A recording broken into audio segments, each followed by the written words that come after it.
পয়লা বৈশাখের শুভ দিনটিতে খাদ্যরসিক বাঙালি হিসেবে মাটন বিরিয়ানি তো জমিয়ে খেয়ে নিয়েছি। বেবিকে বাদ দি কী করে, তাকেও তো একটি টেস্টি খাবার বানিয়ে দিতেই হবে।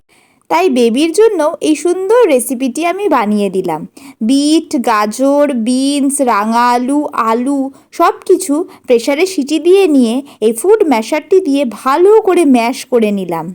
তারপর হাতের মধ্যে নিয়ে বয়েলড ম্যাশড এই ভেজিসগুলো একটু শেপ দিয়ে নিচ্ছি।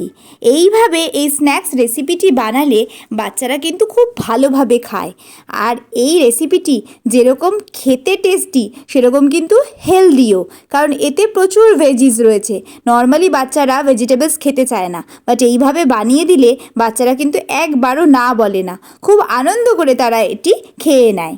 হাতের সাহায্যে এইভাবে একটু কোনো রকমের শেপ দিয়ে নিতে হবে, কারণ একটু দেখতে সুন্দর না হলে তো বাচ্চাদের কাছে কোনো জিনিস যদি ভালোভাবে প্রেজেন্ট করা যায় তাহলেই কিন্তু বাচ্চারা ভালোভাবে খেয়ে নেয়।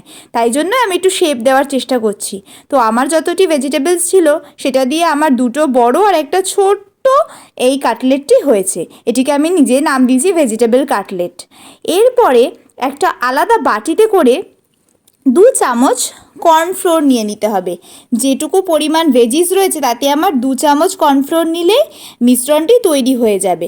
আর কর্নফ্লোরের ব্যাটারটি খুব একটা মোটা করতে হবে না, একদম পাতলা কোটিংয়েই এই রেসিপিটি করে নেওয়া যাবে। কারণ বেশি মোটা কোটিং দিলে এই যে ভেজিসগুলো, সেই ভেজিসের কর্নারগুলো, এজেসগুলো খুব ক্রিস্পি হয়ে যায়।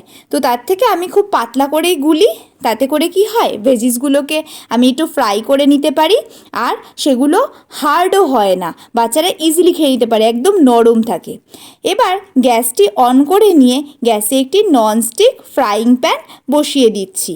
এই ভেজিটেবল কাটলেটটি বানানোর জন্য আমি বাটার ইউজ করছি, চাইলে তোমরা ঘিও ইউজ করতে পারো, বাট আমার মনে হয়েছে এই রেসিপিটির জন্য বাটারটি বেস্ট।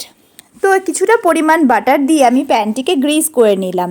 এরপর এই বানিয়ে রাখা ছোট ছোট কাটলেটগুলো আমি এই ব্যাটারটি যেটি গুলে রেখেছিলাম কর্নফ্লোরের ব্যাটারের মধ্যে চুবিয়ে নিয়ে এটি এবার ফ্রাইং প্যানে দিয়ে দিতে হবে।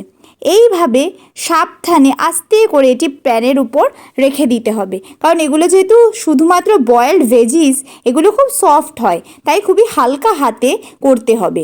এবার আমি বাকি ভেজিসগুলোও দিয়ে দিচ্ছি প্যানের মধ্যে। এরপর বেশিক্ষণ সময় লাগবে না, জাস্ট 2 থেকে 3 মিনিট। ভেজিসগুলো তো বয়েলডই রয়েছে, তাই এগুলো আমাদের বেশি ফ্রাই করার প্রয়োজন পড়ে না। আর বেশি ফ্রাই করলে ভেজিসের যে গুণগুলো সেগুলিও নষ্ট হয়ে যায়। জাস্ট হালকা একটু ফ্রাই করে নেওয়া, তাতে সুন্দর স্মেলটি আসার জন্য, যে বাটার দিয়ে আমরা ফ্রাই করছি সেই বাটারের সুন্দর স্মেলটি এতে চলে আসে। আর কর্নফ্লোরটা ভাজা হয়, ভেজিসগুলো কিন্তু ভাজাই হয় না। এই সুন্দর রেসিপিটি দেখো তৈরি হয়ে গেছে। এটি খেতেও যেরকম টেস্টি সেরকম কিন্তু হেলদিও। চাইলে তোমরা বাচ্চাদেরকে বানিয়ে দিয়ে দেখতে পারো। Your toddlers will love it.